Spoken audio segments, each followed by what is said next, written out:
right. So as mentioned earlier, Karen Westman is here. She's going to be going over agency and a little bit of open houses today.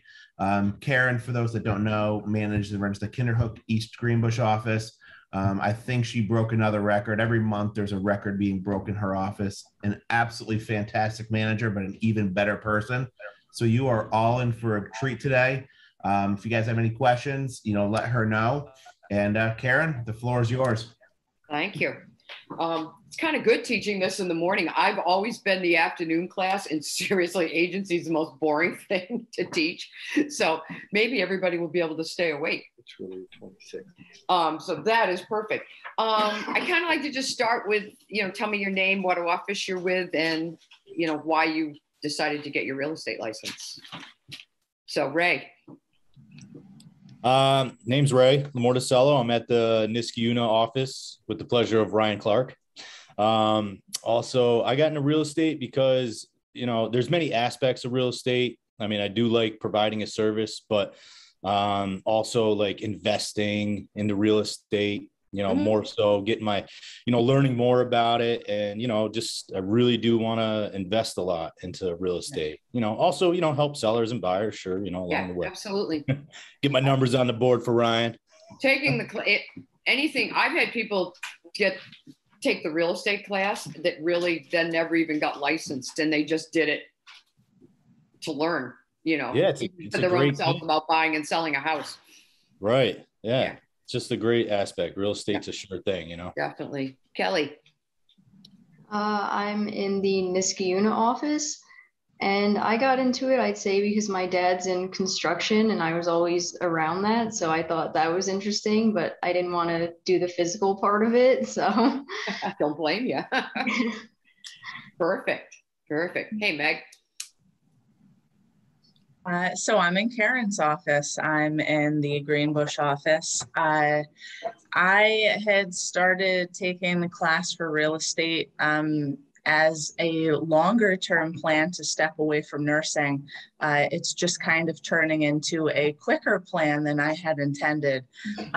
So I wanted to find a career that I had a little more freedom, a lot more autonomy, and something that every day would be different.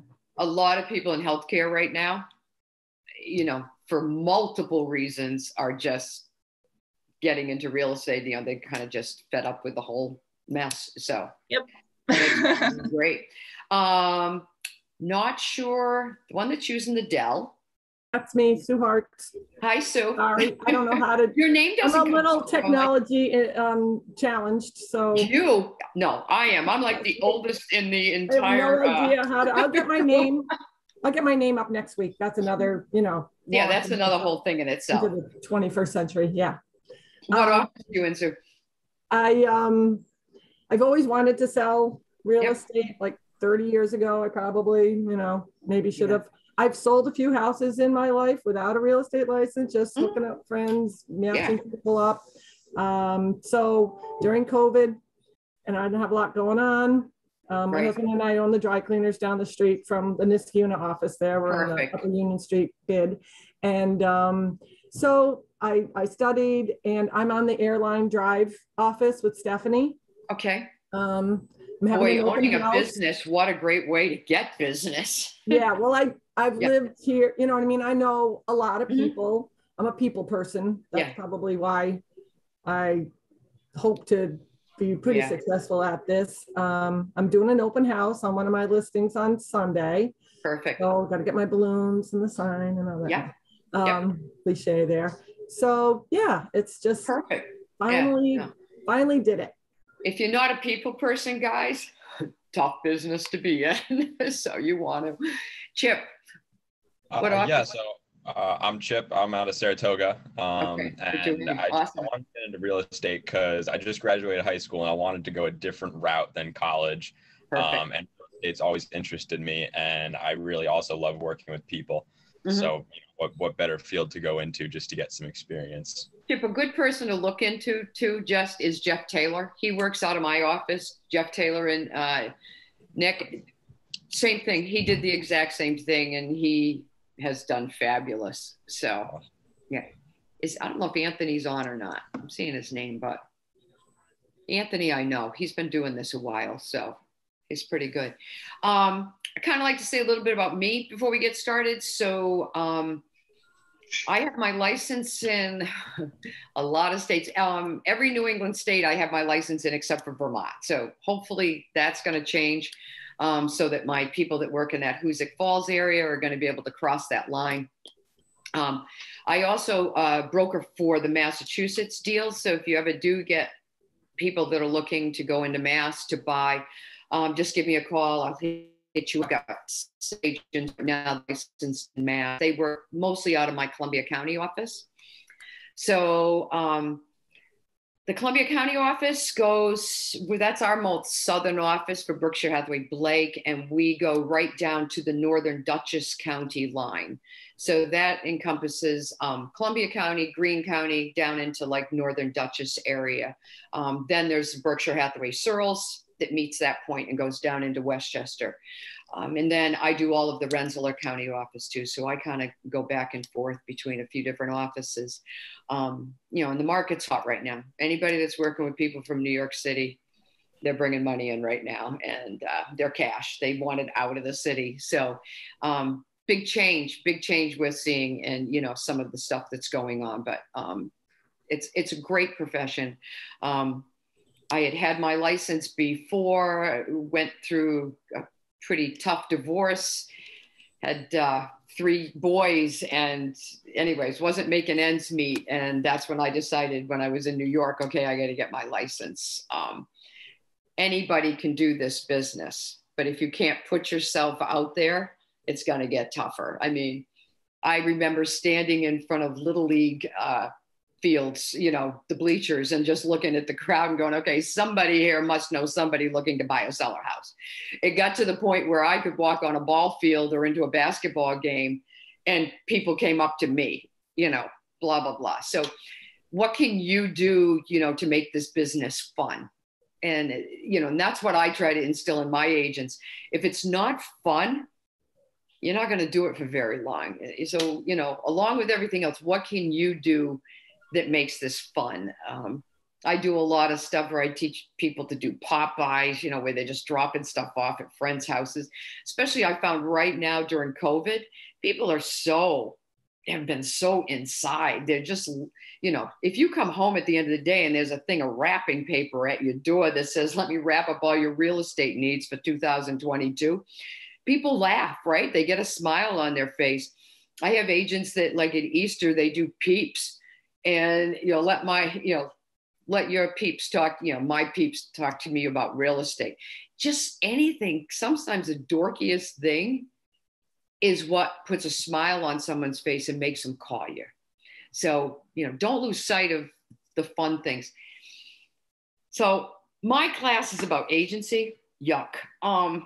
But I've been teaching this for a long time for the company. So we're going to get through all of this. We're going to then go into open houses, and then truly, this is about an hour and 15 minutes. Then I like to end it with, any questions you guys have. For me, I always end this whole thing with, what are the worst things I've seen happen to agents in my office? So we'll go from there. It always is good. So you all should have the agency form that looks like this in your packet, right? So this is a standard New York State agency form. Everything you do literally relies around this form, okay? What this form does, it discloses who are you working for. So can anybody tell me, what is the difference between a customer and a client? Anybody want to venture a guess? A client is more exclusive, and a customer would be more like a potential. Agree. How do you take a customer and make them a client? Signing an exclusive agency form. Okay. And I would say you're 50% right. Okay. If I had a buyer, you're right. And we're going to get into that. But what happens when I have a seller? Because ultimately a seller is always your client, right? Meg, what were you going to say? I was going to say, once you have a listing, once they've agreed to let you list as their. Right, because when you do the listing paperwork, correct?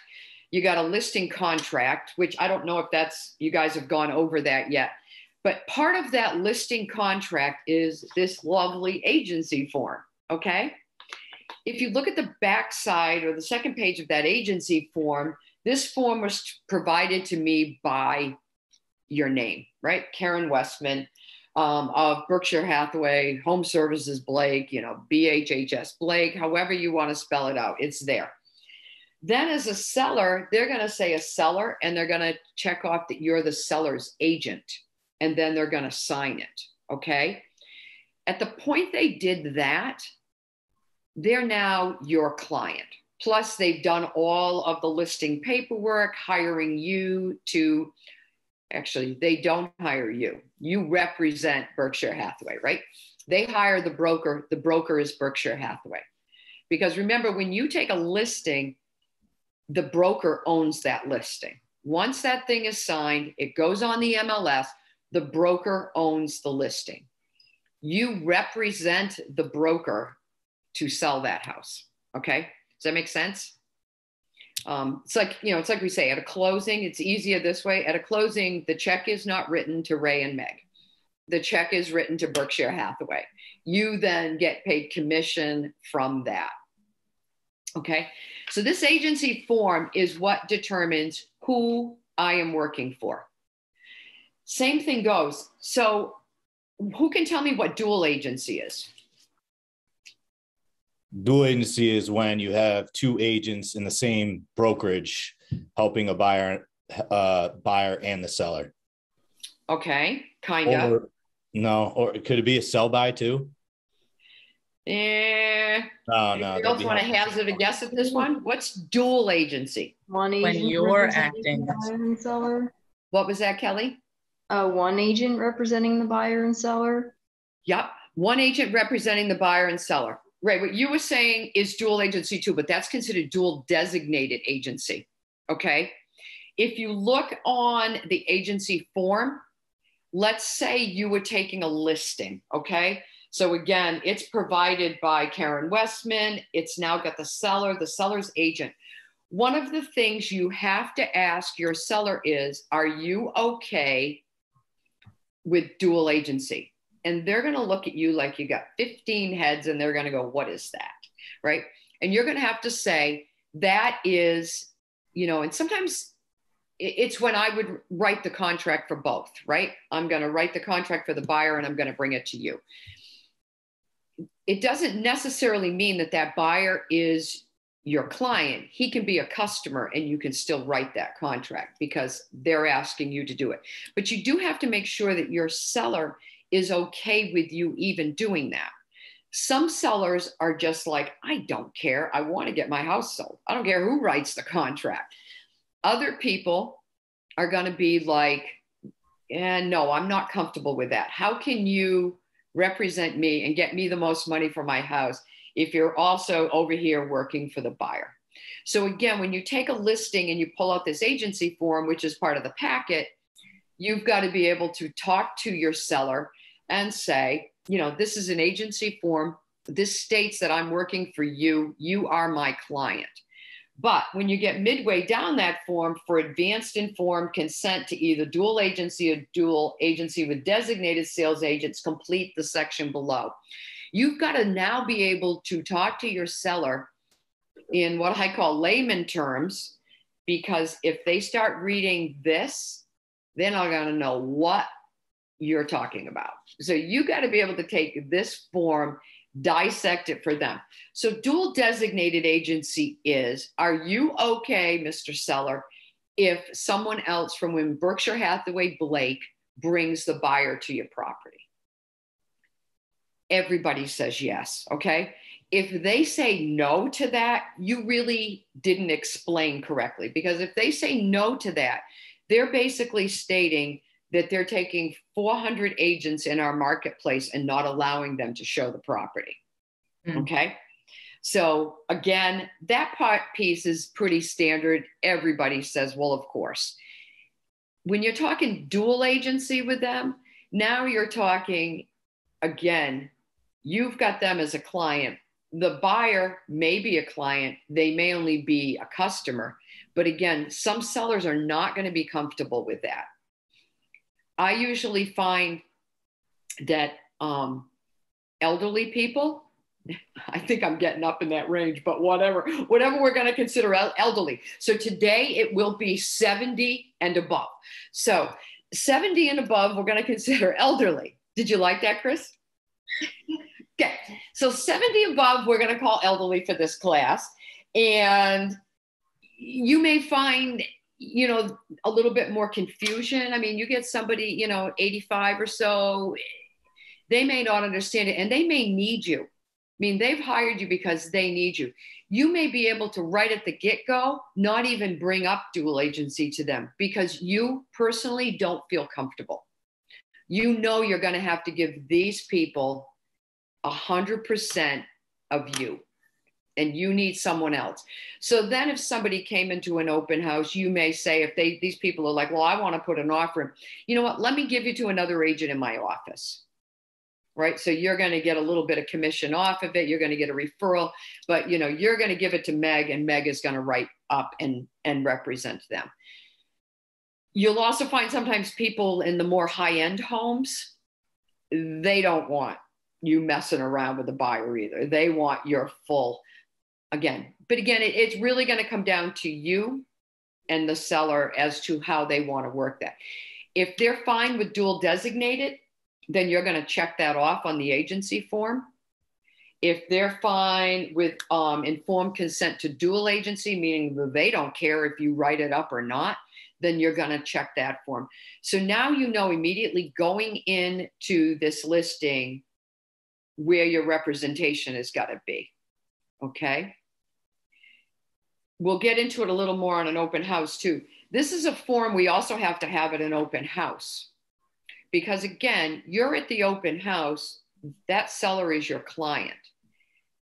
For the most part, people coming in and out of an open house, it's pretty general. But if you all of a sudden get somebody that is asking, tax information, how many houses have sold in the neighborhood, at that point, you literally need to look at this buyer and say, I need to explain that I am working, I'm sure I'm working for the seller today. And then you have to make sure that they sign an agency form so that they knew when they started talking to you. So we would fill this form out separately with seller and buyer. Yes. There are times when literally a contract gets turned in and you will have 3 of these. Okay. And I really find sometimes just working by example teaches this more. So I have a listing in Kinderhook, okay? A good friend of mine, Kelly Simpson. So when we listed her house, Kelly signed this. Kelly's like, I could care less who brings a buyer. Just get the house sold for me. But in the listing, I have an agency form. I'm the agent. Kelly has signed it as the seller. And she checked advanced consent to dual agency. She doesn't care if it's another Berkshire Hathaway, it's me, or if it's Coldwell Banker that brings a buyer in, right? Lisa Hendler, who works out of our Columbia County office, has been working with a particular buyer now for 3 months. So she not only has agency with them, she had an exclusive buyer agency. So that buyer is her client. When Lisa found out this house was going on the market, she immediately said, Karen, that's the house my buyers have been waiting for. Okay. So sure enough, they went in. Lisa wrote a contract. Okay. When Lisa turned it in, she actually did a 3rd form of one of these showing designated agency, right? So now when the whole contract is done, my agency as a selling agent is in there. Lisa's that was signed like 2 months ago with the buyer, her agency shows that they were her client. The 3rd form shows designated agency. I am working with the seller. Lisa is working with the buyer. Some agents, some buyer agents will just add that on the bottom of the agency that they signed at the get-go. There's really that in court, that's going to stand up too. I think sometimes though, for clarity, you know I work with Kevin Engel a lot for an attorney. The clearer he sees it and the quicker he can flip through the paperwork. So when he gets a thing and he says, all right, Westman's got this, Lisa's got the buyer designated agents, we're going to have one paycheck at the end. Because literally all that's saying, right? All this is saying for dual agency or dual designated, there is only going to be one commission check cut at closing. And sometimes that's all a seller needs to understand is we have to disclose when the commission check is cut, there's only going to be one check cut to Berkshire Hathaway Blake. There's no other broker involved in this. Then the checks are going to get cut. You know, maybe Chris Donato's getting one, Ray's got the other one. Accounting is going to take care of splitting those checks. But as far as a seller is concerned or their attorney, there's only one broker involved in this case. Okay. What can be some of the hazards of dual agency? True dual agency. Fiduciary. What's that? Your fiduciary. You got to make sure your fiduciary is to both clients. Exactly. Exactly. Really hard to do when you're new, especially. Okay. Because you want to make that deal. So you want to get that first commission check, right? And this is a tough business. You can go 6-8 weeks easy, even when you've been in it a long time without a check, because everything gets backed up. You have to keep making yourself step back and say, okay, that seller is my client. What am I doing with this buyer, right? If the buyer stays like Frank Callahan will tell you, I had a wonderful agent that worked for me, Frank Delardi, he passed away a few years ago, that will tell you in 30 years, they never did dual agency. It doesn't mean they didn't double end deals, but they didn't do dual. They kept that buyer as a customer, meaning, yeah, I can write the contract for you, but that's about it. I can't give you, because a buyer ultimately a lot of times will say, what do you think I should offer? You can't do that, right? You can't help them. You've got to remain, that neutral. If you listed a house and now one of your buyers that you've been working with and you have exclusive agency with wants to look at that house, that's real true dual agency, right? You got a client here and you got a client here. Everybody has to agree that you got to remain neutral. It makes it really, really tough sometimes on inspections when all of a sudden mold is found and you got Mr. Seller saying, I've lived here for 50 years. I've never seen mold in my house. And now you're representing the buyer too. And you got to go, well, we do have it, So again, some agents will say we never do dual agency or true dual agency. Others will say, I do it and it's easy. So I say, just be careful, but make sure your paperwork is correct. Okay. So everybody okay on the selling side? No matter what, the seller is your client. As soon as all that paperwork is done for that listing, this agency is signed stating your name, the seller, and you're a seller's agent, and everybody signs it, they are your client. Okay? There's nothing more that has to make them sign anything to become a client. That makes it, as soon as that thing goes on the MLS, you're representing them. Okay. What happens with a buyer? New York State is one of the few states that actually you can make a buyer your client with a form, okay, with a legal form. So I don't know, let's just say Sue. I'm going to pick on Sue now. Sue, you got a friend that calls you, right? And she's hot to look at, 123 Smith Street that just came on the market. What do? It's the first thing we do with a buyer when they call and want to look at something. We get them to be pre-qualified. Okay. So now your friend calls back and she says, Sue, I just got my pre-qual. I went to Capcom and I got my pre-qual. I want to look at this house. So what do you do next? And it's my listing? Okay, no, I don't care who's listing it. Oh, I thought you were talking about saying a buyer. So I just have any old buyer. Any old buyer. Pre-qualified, what's it? So I sit down with them and I find out what they want. Do they want a 2-bedroom? Do they want trees? Do they want stream? So you do that. This house fits. 123 Smith Street works for them. You set it up and you show it, right? Okay. Yeah. Is that buyer your client or are they your customer? They are still my customer. They haven't signed anything yet. Okay. So why are they your customer? Because I've worked with them. I've talked to them. I've shown them a house. Okay. Why, if you showed them a house, how come they're not your client? Because they didn't sign anything. Yeah, perfect. Great answer. That was good. That was good. Hey, Anthony, how are you? I'm going to go on Anthony next. All right. So, Anthony, we're showing a house, right? And now you've shown this house you've actually shown 5 houses to them. Oh my God, you guys are together. I love it. Anthony, what are you going to do to make that buyer your customer, your client, excuse me? Chris, tell me the answer. You're going to have them sign exclusive, I forget the name. Buyer exclusive buyer agency, yeah. Okay, exactly. So in your picture Brian sent you this morning is this holy moly 3-page goggly goop of exclusive buyer agency. Okay. You guys all are going to run your own businesses. You're going to determine if you get this signed or not. Okay. Some agents absolutely work without exclusive. They don't do an agency form until they're literally writing the contract for the buyer. Okay.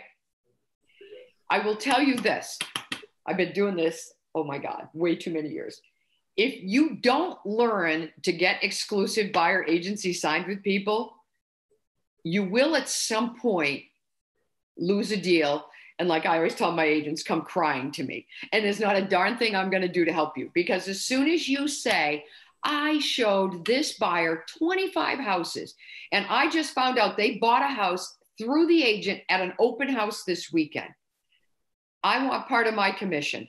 I'm going to immediately say to my agents, show me your exclusive buyer agency.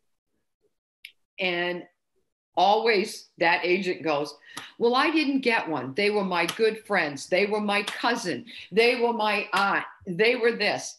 And you know what I say? I'm sorry. There's not a darn thing I can do to help you. Okay? When I had been shopping for my house, I started with a specific agent, showed me a million houses. We'd never found anything. We also never signed anything. And I decided to take a couple months off of looking. And then the house that I now have actually popped up. And I ended up with a totally different agent that helped me get this house. It happens. And it's tough noogies. Yeah. We used to have a trainer with the company. I mean, Joe Sullivan still does some things. He was adamant. You get this signed as soon as you meet with people, blah, blah, blah. You know what? I have to be honest. I don't know if I agree with that either, because you know what? I don't know if I really want to work with you, right? If all of a sudden, again, I only do stuff with people I know, but like I tell my agents, if all of a sudden you just get Joe Schmo that calls you, you may not want to work with them either. So do I think there's anything wrong with going out with people once or twice and just seeing if there's a chemistry that's going to work? No. But really, ultimately, it's up to you. Like I said, Karen and Jack Van Buren have been award winners. Oh my God, they're the longest, I think, in the company right now. 44 years they've been doing business in Columbia County. Never, ever have they done one of these. But when they sit down to do a contract, that is when they talk agency to their people and say, listen, you want me to negotiate for you? You're going to be my client when we do it. So again, I can't say there's any right or wrong to it.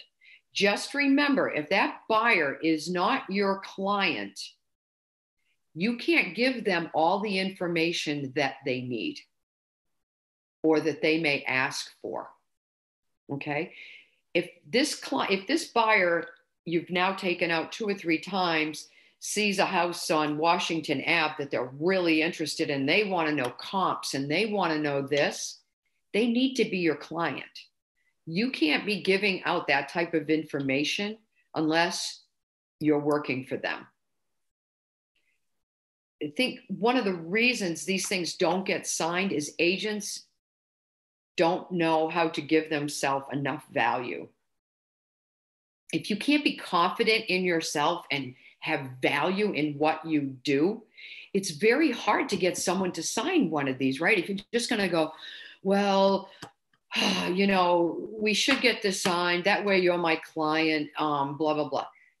There's value in getting this signed. If somebody signs this, they can't call another agent that all of a sudden listed a house and go and look at it with them. They need to understand, I'm hiring you, right? You've asked for them to sign this so that you can take care of them from start to finish. They also need to understand if the guy next door lists his house for sale by owner, he's got to call you to go and see that house. Because if he just buys that for sale by owner, he owes you commission. So by signing this, you also have to be able to do your job, right? Can we get out of this? Can a seller, can a buyer, and can you get out of this exclusive buyer agency? I think if you both sign an agreement form to cancel. You can. I had actually 2 agents this week that the agent wanted out of it. They're like, I can't take these people anymore. It's just not working. I've shown them 40 houses. They're all over the ballpark. They can't even pick what area they want to live in. I don't want to work with them anymore. So, you know, it works both ways. And when you're sitting down with somebody, you need to say that to them. This isn't always about the customer or the client. It's about you. This is how you make your living. They need to understand, you know what, if things don't work out between us, I have a right to be able to get out of this contract just like you do. Because sometimes that's just enough to make someone go, oh, you know, why would you not want to work with me? But, you know, they need to understand that both people have a right to get out of this. And if we're looking at the contract, is there any questions? Yeah. So what if the breakup is not like mutual? Like what if the other person says, no, I still want you. Are you allowed to continue and say we're discontinuing? Yeah, you can get out of it and say it's not going to work. The one we had in the office, the buyer didn't want out of it. And the agent. But you know what? Sometimes you go to your manager for that, because many times I can have, you know, an agent and a buyer that's just not clicking. But I can talk to the agent and say, all right, tell me about your buyer. Let's just sit. I don't know, hash this out for a half an hour. Because maybe I have another agent in the office that I think is going to fit that person better than maybe the agent that's working with them. So then at least you're going to get a referral to this other agent in the office, so that, you know, you've got something for your time and effort that now you've shown all these people houses. And many times that will work, because usually when these things break up, it has nothing to do, I should say, not with Berkshire Hathaway. You know, look, not everybody clicks. Especially it's tough for you guys because you're not dealing with people you know, right? A lot of your business when you start, it is not by referral. It's by getting out there. You know, you're on Facebook, you're sending note cards, right? So you don't necessarily know these people. I know like Meg has a show she's doing on Sunday. So she's going to be talking to a lot of people. she really doesn't know these people, right? If all of a sudden one person says, hey, I am looking for a house, she doesn't know, that person's personality or anything. So everybody can get out of these.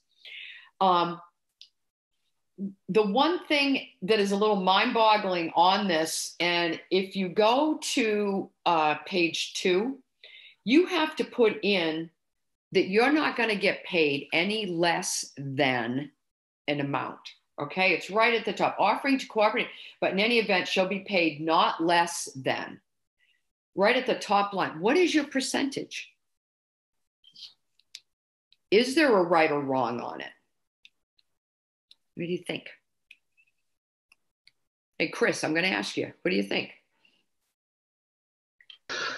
There is no industry standard. So it's basically whatever you can negotiate for yourself. Right. Where buyers get very nervous about this is this contract, if you really read it, it states that they have to pay you. Okay. I try to get you guys to look at this like the Lion King. We got the circle of life going, right?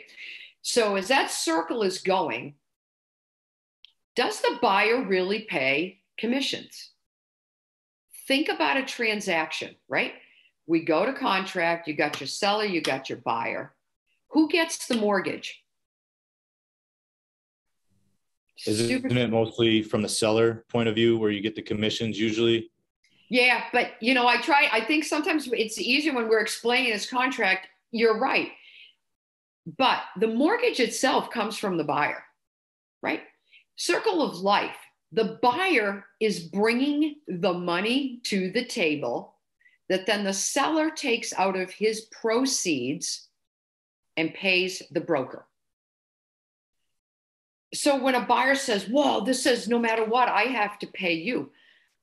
Ultimately, even if you say to them, I'm being paid by the seller from his proceeds at the closing. But, Joe and Sam, where did the money come from?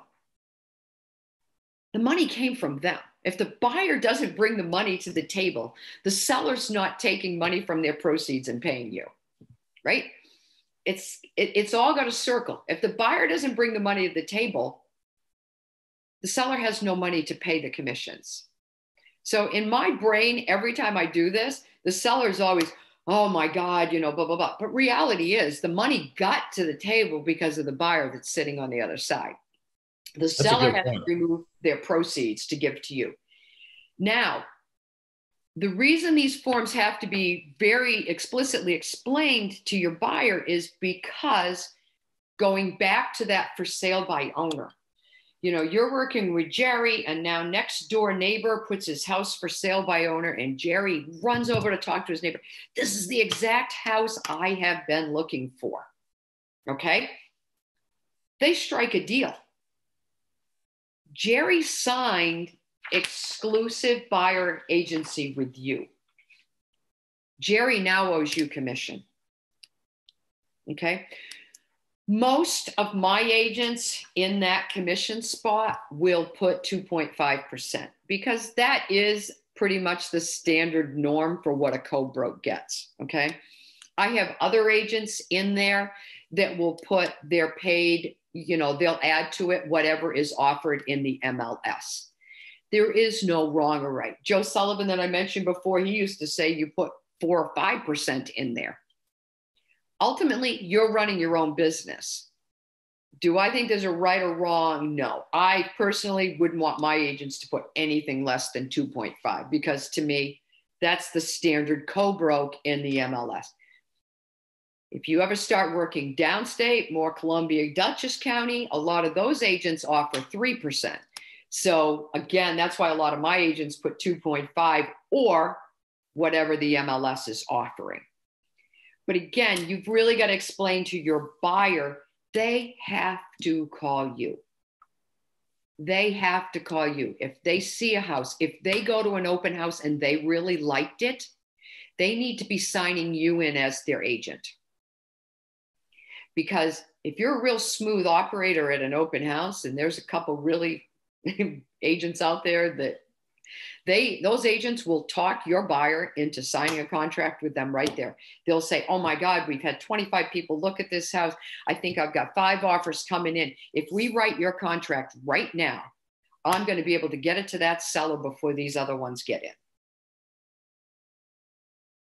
So bear with me if you have already explained this. What do you mean when you say, or what the MLS offers? When you belong to the multiple listing service, so like you get into GCAR or Columbia County or Flex, whatever system you belong to, the agent that lists the property always has to put what the co-broke is getting, what you are being paid if your buyer buys this. Okay. So when we list a property, right? Again, if you list, that seller is always your client. You always come up with your commission. So a commission could be 7%, 6%, right? Whatever, however you work it. But then you also have from that 7%, what are you paying the co-broke, right? What is the seller going to pay? The maximum a seller is going to pay is what the full commission is at 7%. But you have to take your portion, Berkshire Hathaway's portion. What are we going to give Coldwell Banker if they bring the buyer in? And again, norm is 2.5%. Okay. Okay. Does that make sense? Yes. On an MLS sheet, you are never to know what the listing broker charged. That is illegal. That fee can never be discussed. Co-broke commission can be discussed. So you have no right to ever call a listing agent and say, what was the commission you listed this at? Okay. You have a right to ask what the co-broke is being paid, but it's kind of a dumb question because it's on the MLS. Okay. Right. So, but you have I had an agent a few weeks ago, a new one, asked the other agent what they listed it at. I'm sitting and I heard it and I'm like, no, you can't do that. You can't ask them. So, right. You're only allowed to know as a buyer's agent what you're being paid. Okay. Do we have any questions on, again, filling out the form? It's very simple. You read it, it just goes, we usually do a 3-month extension, right? Because there's a date where this ends, just like you're doing a listing agreement. And if you look on, again, the second page note, if the client within blank months, 3 months of the termination agreement without the services of a licensed agent, purchase real estate shown. So if all of a sudden, you've shown Joe and Mary this particular house and now this expires and you find out they bought it directly through the seller, you have a right to go back and get them for commission.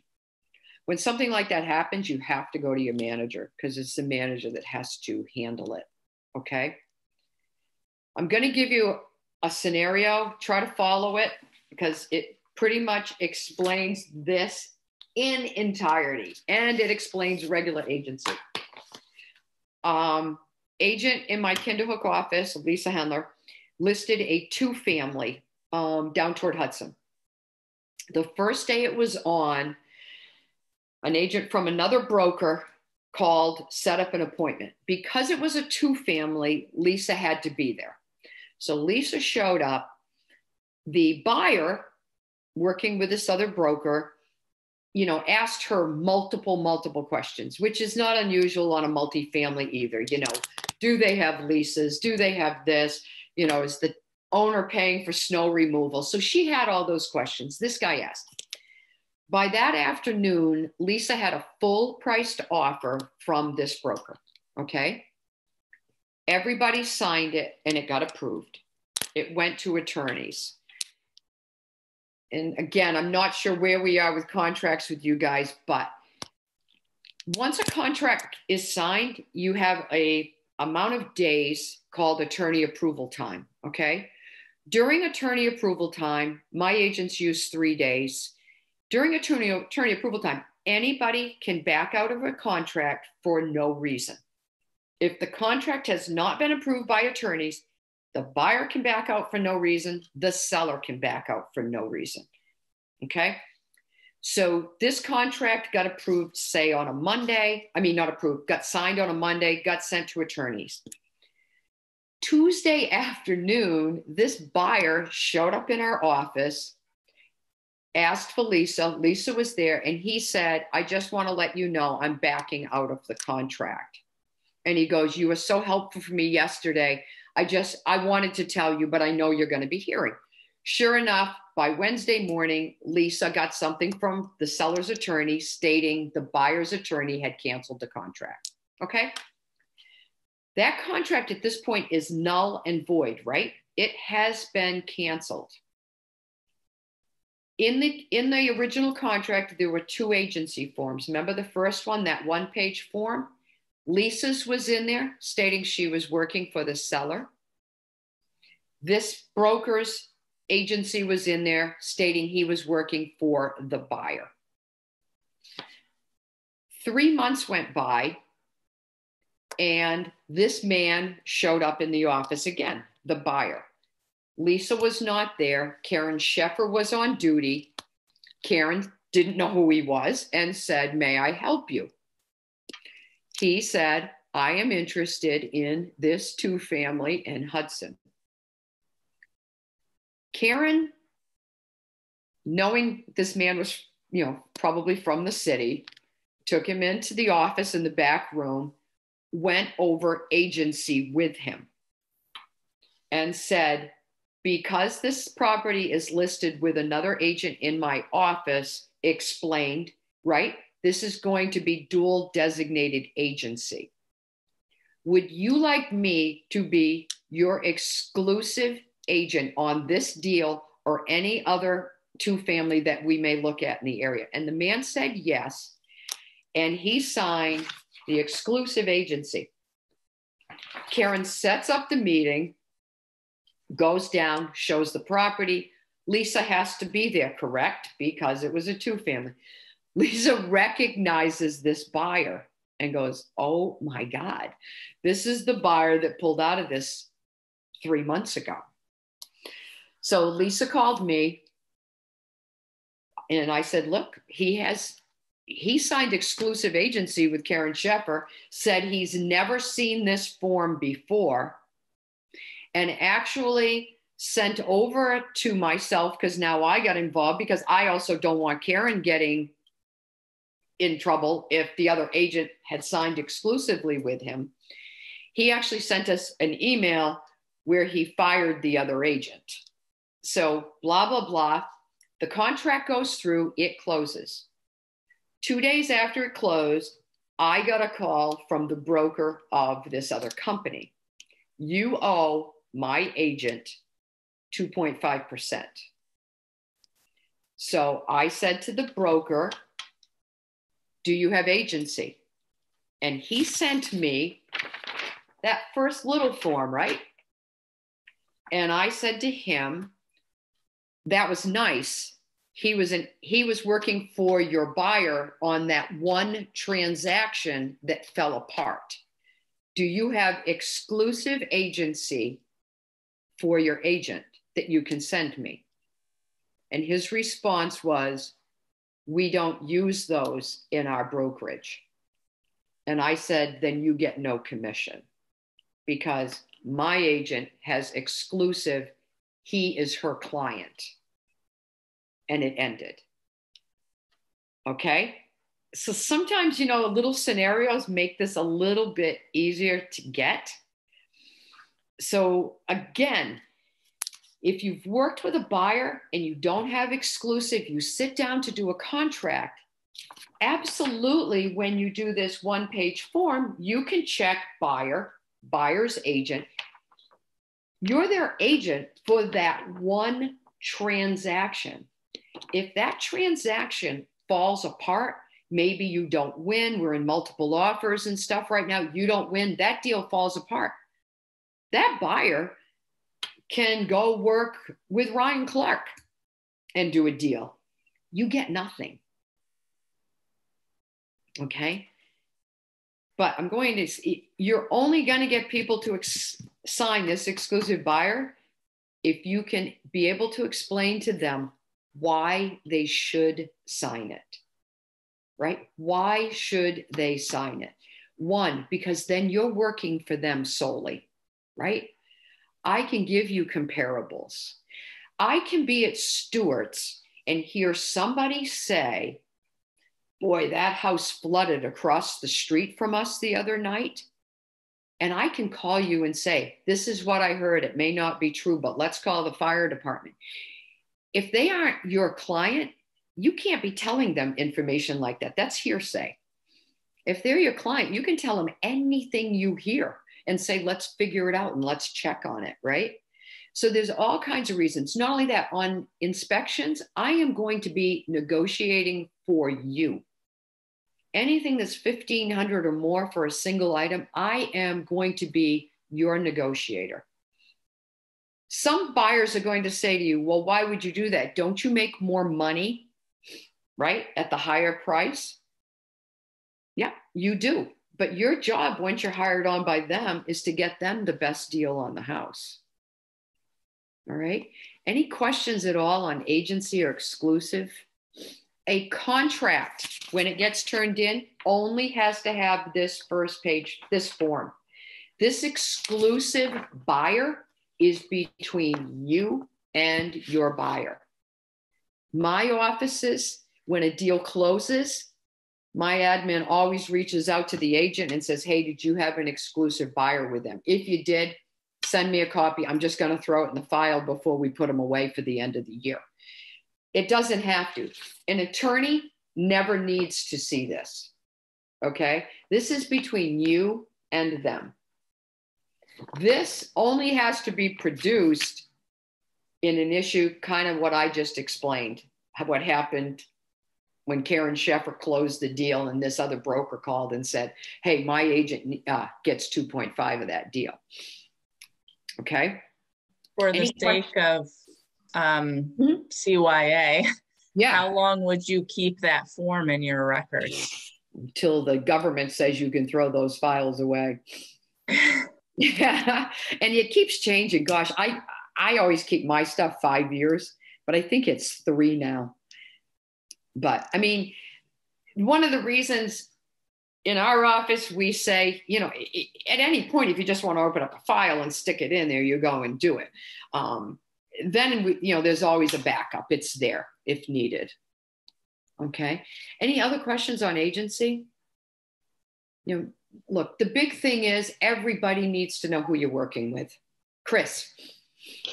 So if, say you're explaining the exclusive buyer agency agreement to a buyer and you want them to sign it, and it says right at the top of it, this is a contract. So, yes. I mean, it is a contract. It's an official contract. Binding thing. And somebody is very nervous about signing something like that for, say, 6 months with you. Yep. Can you write, like, say, just like you, in the example you gave, you said, I have this house that I want to see and I want to see it and I don't want to wait, blah, blah, blah. Can you write that exclusive agency? You can do it for specific properties. Yes, you can do it for specific properties. A lot of the agents then will do it on a regular agency form, but you can do it for specific properties. Okay, cool. Thank you. Okay. Yeah, I should have said that. Any other questions? Just, you know, cover yourself, guys, right? Nobody wants to show anybody 50 houses, which can't even do that right now because there's not enough out there, and find out that they buy with someone else. I mean, that's like a kick in the teeth. And I'm going to be honest with you, 90% of the time, it's family and friends that will screw you over. just the way it is. Yep. And I think the reality of that is you assume family and friends. I don't have any family in the area. So you assume family and friends are going to work with you. But if you don't explain how your job works, this is not HGTV. God, HGTV is just smooth, right? You show 3 houses, boom, they buy one and everybody's happy dappy. It doesn't work that way. You know, and a lot of times I'll say to an agent when they come in and they're all upset, I'll go, listen, did you explain your job? We don't do this for fun, right? There may be a few agents out there that do, They don't need it. But most of the part, you know, we're doing this as a career, and you want to make it a career. I tell most agents, anybody that comes to me and says, I want to make 60,000 my first year, I usually laugh. I'm like, well, you know, go to Howard Hanna. They send out postcards all the time that says you can make 60,000 your first year. I'm not saying you can't, but boy, you better have a real good COI list of people that are selling. It takes time. I tell all to me, it takes 5 years. If you want to start working pretty much by referral, you got to bust your butt for 5 years. And that's, you know, that's what it takes. So any other thing on these exclusive agencies? Again, you know, it's putting in your name, their name, your broker firm, you know, when does it end? You know, do you want to sign them on for 6 months? Do you want to sign them on for 12 months? Again, you know what they're looking for. If somebody says they're looking under 200,000 right now, you may want to do them for a year because it could take that long. You know, it's another thing too, if all of a sudden somebody's very particular and I'm looking for 50 plus acres with this and that, that's a tough sell. If they're looking, 300,000 or 400,000, you probably do it for 6 months. It's whatever is going to work between you and them. You may only do it for 1 month to see how it goes, right? They may say, can we do it for 1 month? Of course.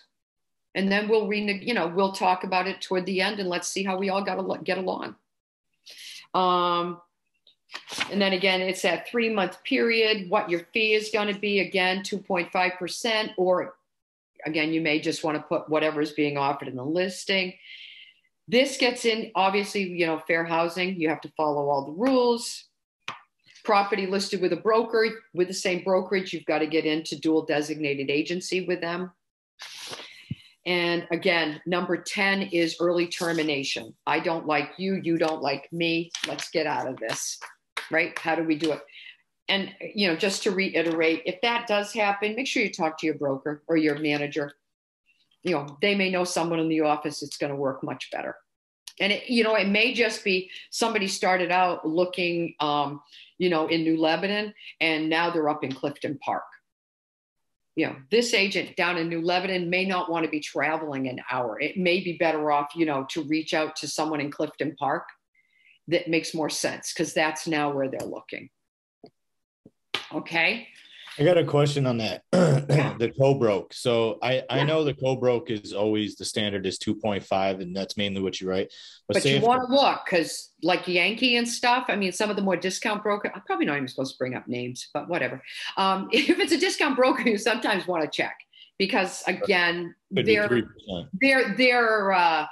program is different than how us or Coldwell or Howard Hanna would work. You may see them 1.5. Yep. Now, if you put 2.5 and say Howard Hanna pays the 1.5, are you getting the 2.5 or it's automatically no. What they're going to pay, right? Usually you can. I mean, if you got a buyer that's willing to do that. Because it would come out of their pocket though. It comes out of their pocket. Right. Okay. That's my question. Out of their pocket. And that's why I got to be honest, buyers are pretty savvy, right? I mean, there's so many shows on TV. There's all this crap. They know a lot of this, which is crazy. A lot of times that's why, like I say, my agents have to put whatever is being offered in the MLS because they'll come back with you with that question. Try to think in this business, no matter what, think about what is the hardest question a buyer or a seller is going to come back to me. Easy stuff is easy. Like when my agents come to me, I always turn into the BIT and I immediately go back at them with the worst question I can come back with. Because if someone's going along with you, well, that's super easy. It's more like, oh, so you want me to pay you? Well, how much am I going to have to pay? Think about those type of people. And what's my answer back to them? Because when everything's going smooth, it just flows. It's easy. It's always, what's the worst thing someone can say to me? No, I'm not going to pay you. Why the hell would I pay you? I'm going to go work with somebody else. They're not making me sign this form. Right? Those are the type of questions you got to be thinking about. So, so that you don't stumble and everybody stumbles. I'm a person, which drives me nuts. I always know when I do these, I go like 50 times. But, you know, think about what's your answer? What's your answer back to these people? You know, again, I go back, you got to prove your value. I don't care if you're brand new. You all have value. Every one of you has passed the class. Every one of you has taken a state test. The majority of the world have not, right? That's your value. You know, nobody asks the doctor when you go into him, right? How long you've been practicing. You could have some guy that just came out of residency and that's his first day. Nobody asks that. Don't promote yourself as being new. You've already got more experience than all these people you're working with. So that's how you promote yourself. You know, is this your first deal, Meg? You know it is. But you know what? I've been through this classes. I've been through all these training. I've sat in on this. You know, I don't consider myself new. I consider myself educated. And that's what I'm going to do to help you. I'm going to take what education I have to get this transaction together. So again, just take notes. Guys, there's nothing wrong with having notes in front of you. You know, reasons why, right? Why should someone list with me? Just do it from that end. Okay. Gonna switch gears, go over to open houses. I will be honest, when I moved here, I probably started my whole business by doing open houses. I was pretty down and out. Pam Nunziato, who I love to this day, I think she's probably one of the best brokers in the Capital District. She knew what I was going through. She came up to me one day and she said, Karen, go get your real estate license. I know you have it in Maine. And she says, I'm going to bring you on. And I said, okay. My mother came over from Maine, babysat the kids. I took night classes, got my license here.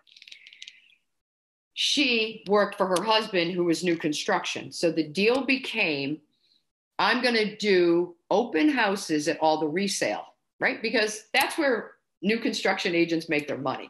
They don't necessarily make it on the sale of that new construction house. They make it because the guy coming in to buy probably has a house to sell. So I just started doing open houses. I knew pretty much nobody in this area. And I was in Skodak. I knew nobody.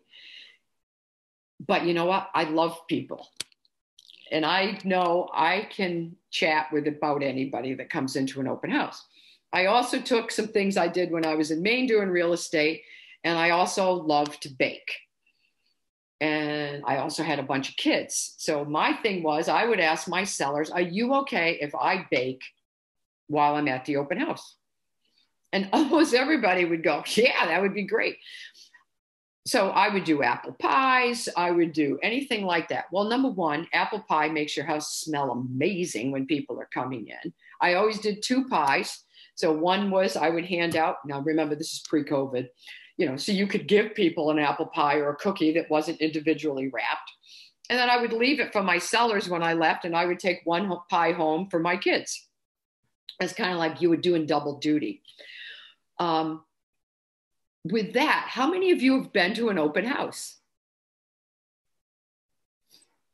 Okay, why do you go to an open house? I guess that's always my question. Why do people go to open houses?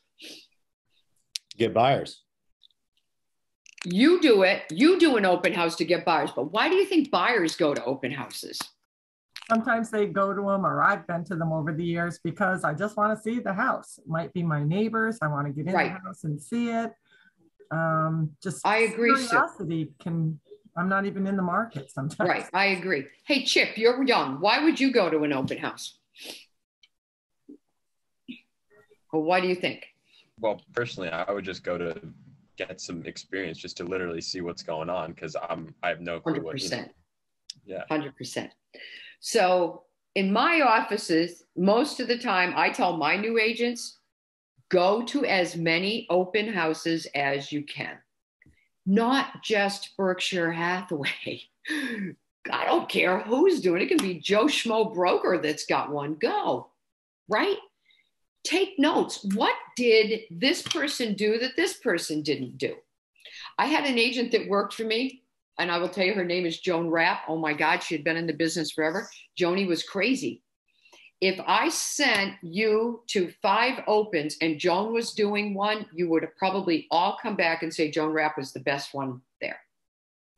She does the best open house. But yet if you knew her, you'd be like, I can't imagine Joan can do an open house good.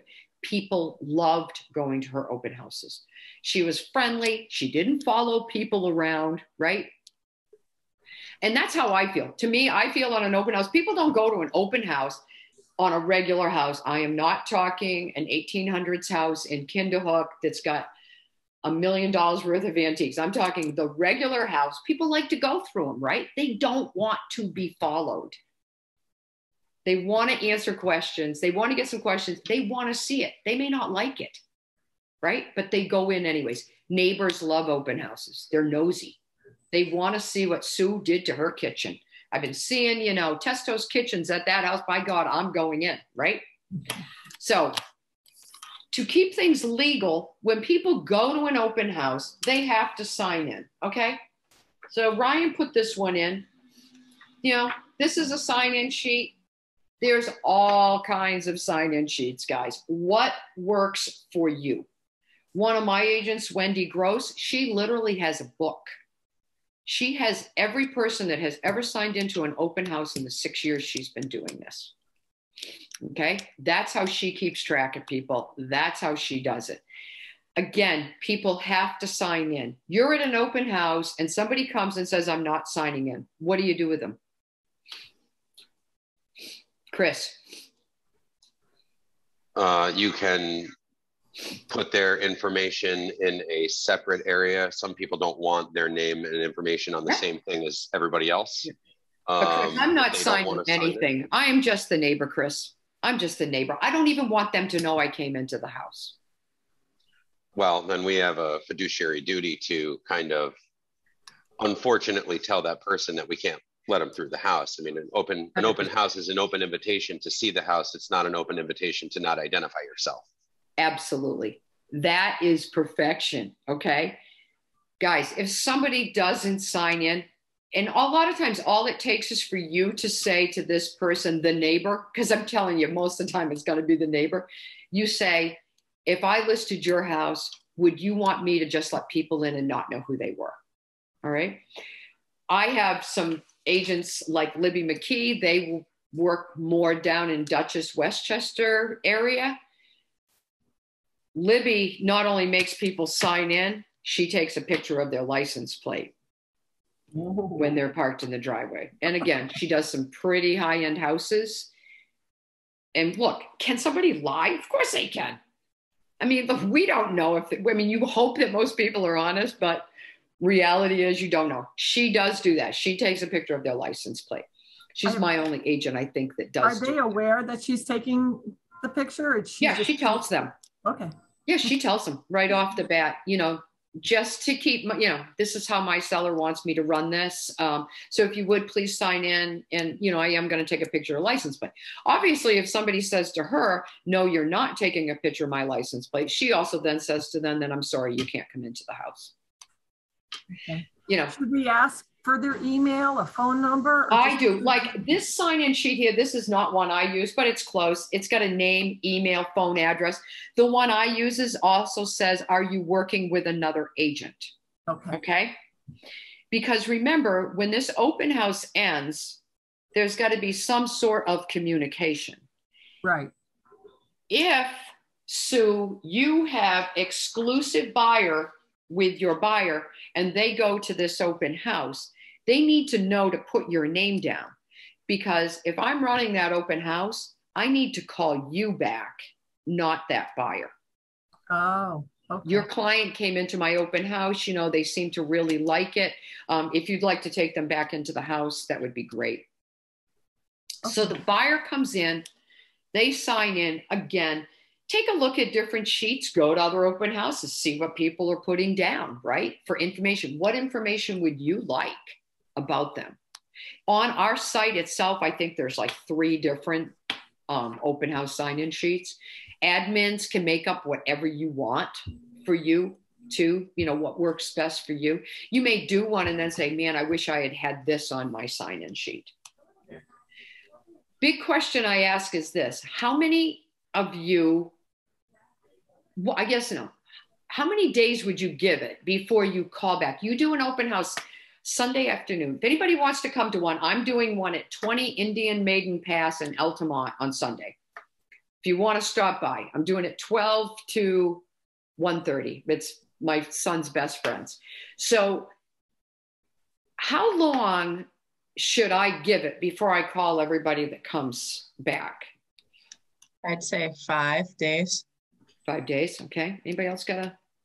3 days. Okay. Chris, what do you think? I would call them that evening. Yeah. Chris has sat through these. See, he knows all of the answers. When I took over the East Green, when I took over the Rensselaer County office, I did this with all the agents that were in the office at that point. And most of them knew me because I had been in the Columbia County office for so long.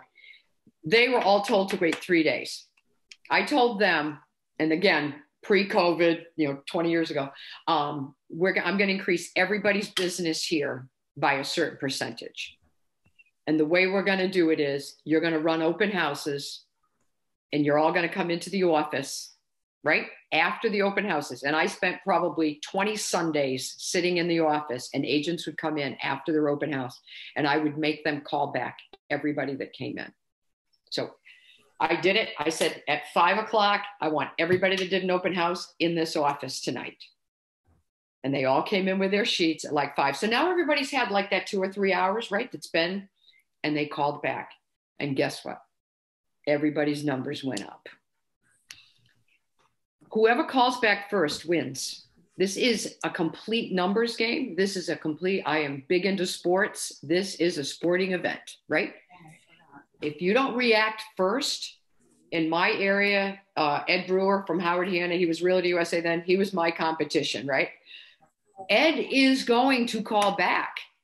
So now if I call that same person on Friday that went in on Sunday, oh, geez, we heard back from Ed. We're working with Ed Brewer now. You got to be that first person. Okay. What can you do differently when you're calling people back that have been to that open house? Because again, you don't do an open house thinking you're going to sell that house you're in. It'd be cool if you did. And sometimes they do, but for the most part, it isn't. It's you're doing this to get business. How do I hold on to these people that come in, right? What do I do when nobody's at the open house? You can do an open house and nobody comes. You better have work with you, right? You better be doing note cards. You better be making calls while you're there. That's 2 hours if you've got family with no kids. It's 2 hours of I'm by myself, whether you got family or not, to work. So, don't do an open house with, oh, I'm going to get 20 people, blah, blah, blah. You may not. You may get nobody, right? So what am I going to do when I'm there? But let's pretend, we've got these 10 or 20 people and now I'm calling them back that night. What are you saying to them? What's going to make you different than Vera Cohen that calls in? What makes you stand out? One of my suggestions is, let's pretend, okay, this house I'm doing this weekend, Indian Maiden Pass, 4-bedroom colonial. To me, before I even go to that open house, I'm going to find 3 to 4 other similar houses in the Guilderland School District, right? Maybe not always a colonial, but in that price range. Now, when I call these people back, or even maybe at that open house, there's not a lot of people there and you get a little chit chat time and you say, so what do you think? Well, I don't like that it's got carpeting in the family room. Really wanted hardwood throughout. I can say to them, well, have you seen this other house? Because it is in the same school district and it's in the same price range. Maybe you show it to them on the phone at night when you're calling them back. You may be able to say, there's 4 or 5 other houses in that Guilderland School District that kind of meet the criteria of this house you saw today. I'd love to show them to you. Karen, yeah, I got to say that, this is called new agent training, but that was just a master class. What are we going to do, right? We got to do something to hold on to these people. This is a numbers game.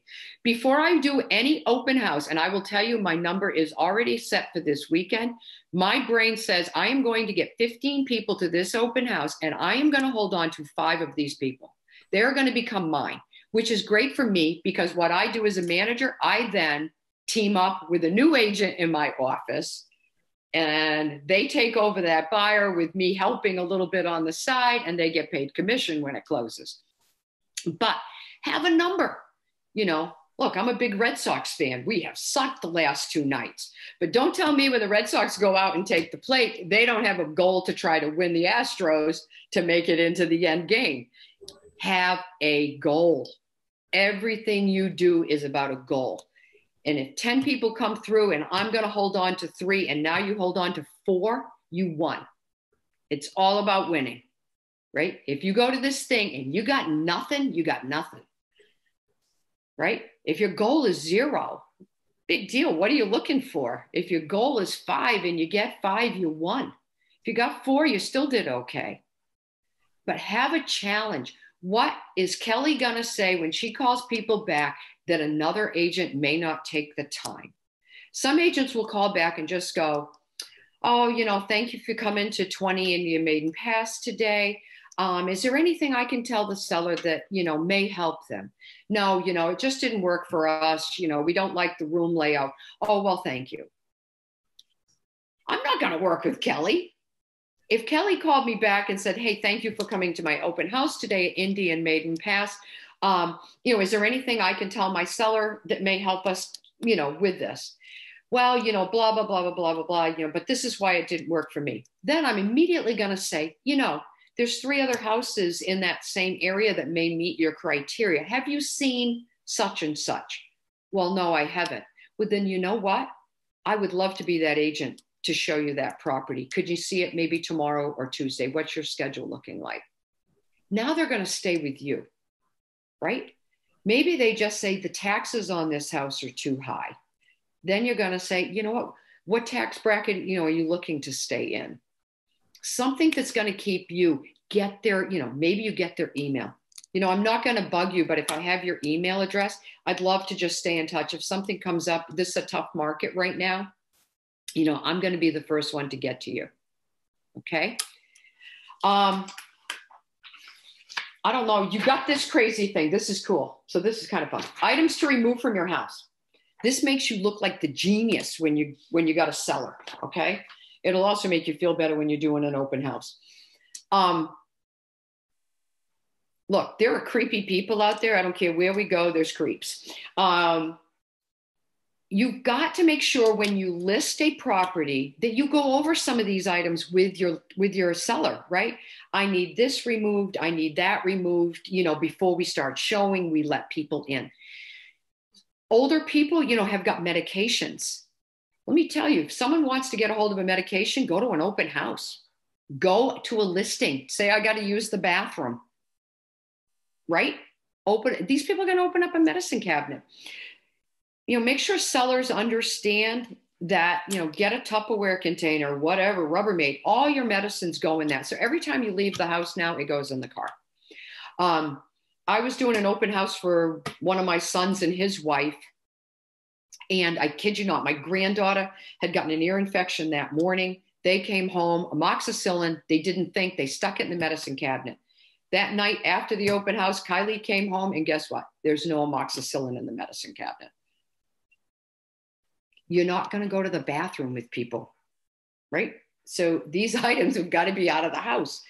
Cough syrup, Benadryl is huge. It's crushed, it's made.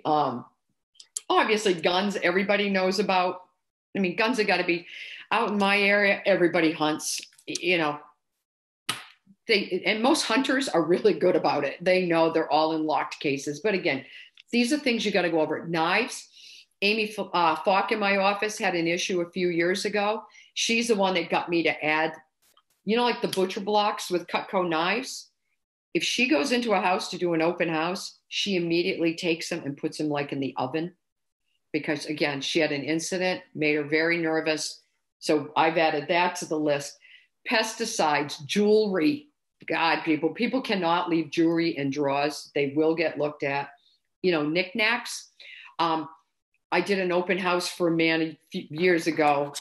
He was the superintendent for Shen. And when I went in Tim's house, it was around the holidays. He had his grandmother's Hummel, which if anybody knows Hummels, if you don't, look them up because people have them. I have a few. He had a nativity set. And I'm like, Timmy, you cannot leave that out. And he's like, oh, I've got to. That's been out ever since I was a child, blah, blah, blah. Well, guess what? The open house ends. We're missing the donkey. The donkey is gone. And I'm like, oh my God, I felt terrible. And, probably $300 to $500 to replace it. That night, I got a call from a woman who was almost in tears. She was putting her 3-year-old son to bed, got in his pants pockets, and there was the donkey, a Hummel, a donkey. And it got returned. Guys, as much as you want to watch things, you can't. It's easier now with COVID because we're really only letting like one couple in at a time. But, it's going to change and you're going to go back. And it doesn't matter if a couple comes in and they've got 3 kids.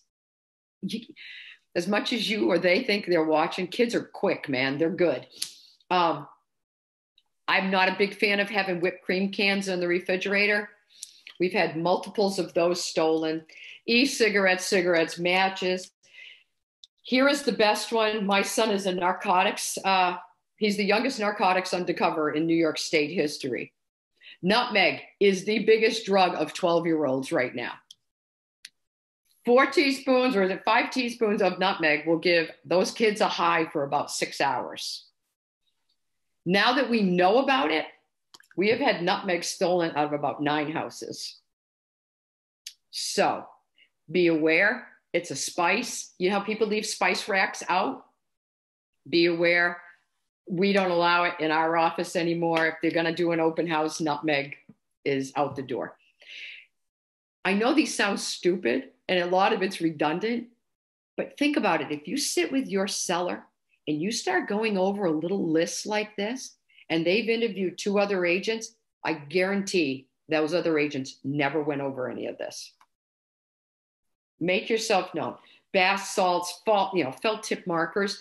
We add to this list. I think now in my office, this has probably got about another 6 things added to it.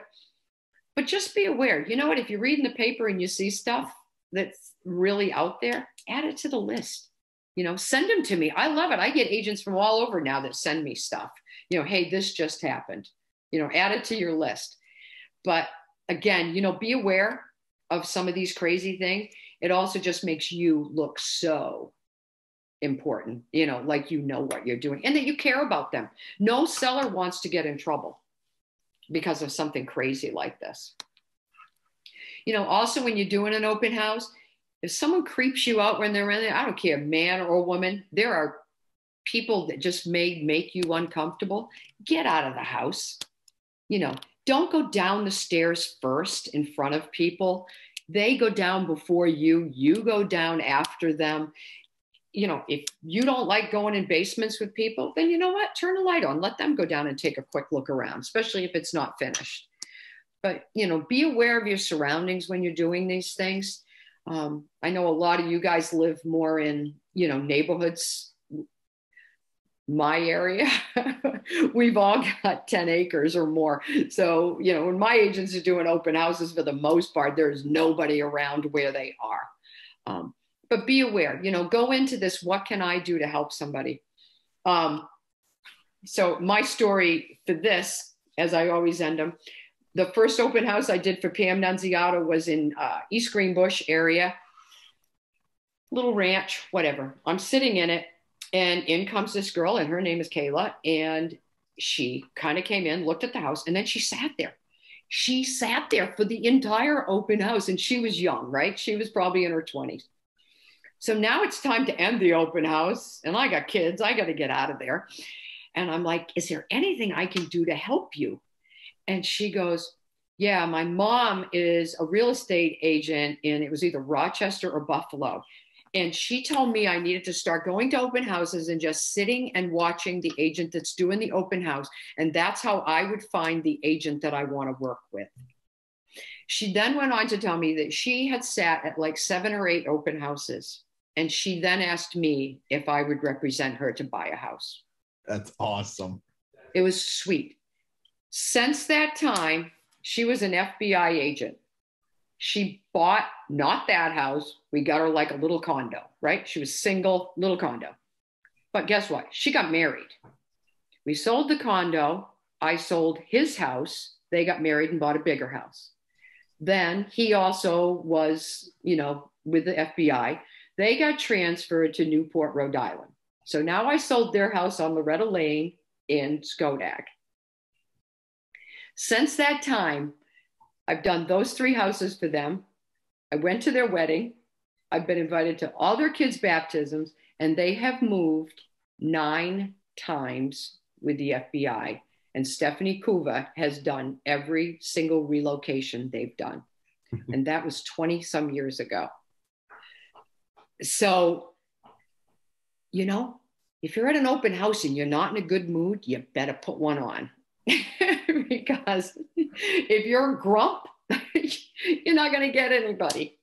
So, any questions at all on open houses that I can help with? And again, if anybody wants to come to mine this weekend, float on by. I'm going to make you sign in. But anyways, make sure you do have agency papers there just in case you get that person that goes over the realm of the normal 4 bedrooms, 1.5 baths. Yeah, the washer and dryer are staying. Go at it from that end. Ryan, do you have a question? Well, one of the great things that, and I'm sure, and if you didn't talk on it earlier, and if I'm being redundant, I apologize, but as newer agents, ingratiate yourself with some of the senior agents in the office. Yes. And ask them and say, hey, I know that you have 123 Main Street on the market for 7 days. And in this market, that's an eternity. I would love to host an open house for you. Absolutely. In my office, very few. I mean, I truly am only doing this one because I've got new agents in training coming to it. Judy Rancourt, those type of people, they don't want to do open houses anymore. We give them all. How my office works, it is if you're a new agent and you fill in an open house, any of those buyers become yours. Other offices work it differently. I mean, there's no right or wrong. It's whatever you and that agent come up with. We have a standard practice in my office that's how it works. Again, that's how it is in this unit as well. And that's how it should be across the board. But like you said, do it case by case. Don't assume. Ask them the question and take it. Always ask. Yep. Know the house you're in. If you're filling in for like an agent, ask that agent, can I set up an appointment with showing time and go through? It doesn't necessarily mean they have to accompany you, but go into it the day before. Don't get there 20 minutes before the open house. In this market, at 20 minutes before the open house, I haven't done one in it's been like 2 years. You're probably going to see people lining up already. So, but do it from that end. Any other questions at all? I think that's about it for me. So now I always end with, what is the craziest thing that can happen to you in this business? So I'm going to tell you 2. Brian, if you want to pop in, go ahead. So I had been in the Kinderhook office. Berkshire Prudential got me away from Nunziato, and I went to work for, that's how I got in Kinderhook. And they had never been in Columbia County, Dutchess. I don't know if any of you know the lower end of this area. So I'm in there. Again, the Van Burens that I had mentioned before, all these years in the business. And I get a call from Karen and she goes, oh, by the way, there's 6 Karens in my office. So a lot of us.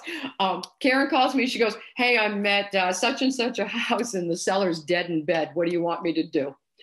And I was like, oh my God, maybe you call 911 before you call me. So that was a little odd. He was an older gentleman. Literally died in bed reading his book. She was bringing her buyers in at 10 o'clock the next morning, and there he was in bed. Yep, out. So that was always a good one. I was showing a property to people, again, down in this area, and the house had a tanning bed in it. And in the middle of the showing, and as the husband said, if she'd have been a good looking woman, it probably would have been okay. But she was probably more like 75 plus. Out jumps this woman out of a tanning bed, stark naked. So anything can happen in this business. I had a seller one time that Amy Strunk, who owns the Strunk agency, went into the wrong house. She set it up for another house on the street. I don't know. She got messed up. Accidents happened. She went in and my seller was in the shower. He was an airline pilot and he'd gotten home that morning. So all kinds of things can happen. Hey, Ryan, come on. You got to have some good story. I don't know if I could really top that. I mean, I've dealt with, squatters here and there in some undesirable neighborhoods in Schenectady, but other than that, it's been pretty, compared to 75-year-old women tanning naked, I don't think I've had anything that could top that.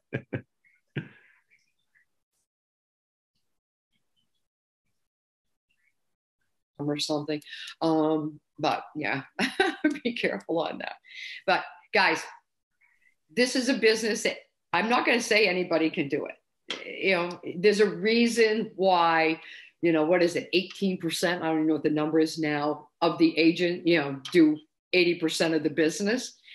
But I have young agents in my office. Oh my God, Emily. Ryan, Emily D is amazing. She is new and she will close 25 deals by the end of this year. It's doable. It's how much time and effort are you going to put in it? And guys, you've got to leave time for yourselves. I'm the worst one to ever talk about that to anybody because I don't, but you should. Everybody needs to have, you got to have time, prioritize yourself. If you've got to make 10 calls a day, maybe you may be that type of person that doesn't do 10 contacts a day. Maybe you're going to take a 3-hour block on a Sunday and that's going to be your time. But I'm going to tell you, if you don't make your contacts, you will never do the business that you want to do. How are you going to do them? Facebook, all this stuff is really easy. I am not techie. I personally still love, I Facebook, I messenger people. I don't Twitter. I'm supposed to, I don't. I think a face-to-face conversation with somebody for me is 100 times over some of those items, those other things you do. But what a great way to get yourself out there. One of the things Emily has done, she hired a photographer. He came in the office. He took her picture in, oh my God, she changed outfits, everything.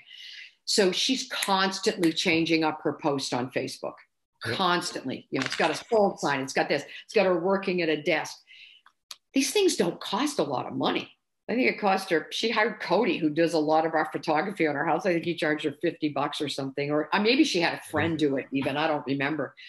But I laugh because now I see all her different pictures and stuff on Facebook, and it's all from that one session she did for 2 hours. She's always got something new to put out there. Don't be afraid of, doing a pop by on someone's door. What can you do that's fun? What relates to you, right? Make it you. Because again, if you're not doing it from you and you're copying someone else, you're probably not going to keep it up. 98% of handwritten mail gets opened. Emails, I think we're at 62% right now. Don't lose sight of, these open house people. You call them back, right? They weren't interested. You send them a card that night that they get in 2 days. It was so nice meeting you at the open house, at 20 Indian Maiden Pass. I'm here to help. The other people may not do that, right? What makes you exemplary? What makes you, you? So those points right there, Karen. We said those in the day one, right? How to differentiate yourself. It's repetition. Handwritten notes, and that's the thing. You're echoing the same thing. And this is, Karen Westman, whose office is breaking records, and she's saying the same. So it's being consistent. And that's, one of the greatest things. And I loved your idea of the open house callbacks at 5 o'clock in the office that day. Cause to your point, somebody else is going to call. right now, everybody has their cell phones out. Consumers have the attention span of, my son when he was 2 years old, and they want instant satisfaction. And great points. And again, some people may hang up on you. Mm-hmm. Who cares? Well, yeah. The first person I ever called told me to F off. Only he actually said it. And I was like, that's it. I'm never cold calling again. They'll do it. Yeah. It is what it is. You never know what you're entering into when you're talking to people. So guys, do know I am out there. Ryan, all the managers are super. We're all here to answer questions. But again, don't ever hesitate to call me if you want to see my offices. Again, if you've got people that are more downstate, I'll quickly throw this in there. We use binders, not contracts. If you ever end up in that situation, just call me. I'll help you with the binders. I think we're the only office that does them. I think so. They're terrible, but we do them. So again, don't ever, if somebody says something to you like, oh, well, we're only going to take a binder, don't freak. Just call me. We'll get you through it and the deal will go through. So, all right, guys, I think that's it. Awesome job. Well, thank you so much, Karen. We all appreciate guys. it. And, all right, you'll do terrific. Yeah, all right. Like Chris said, it was a master class for new agents, but also for some of the veteran agents. And awesome job. Thanks, Karen. All right, guys. Talk to you soon. Bye-bye.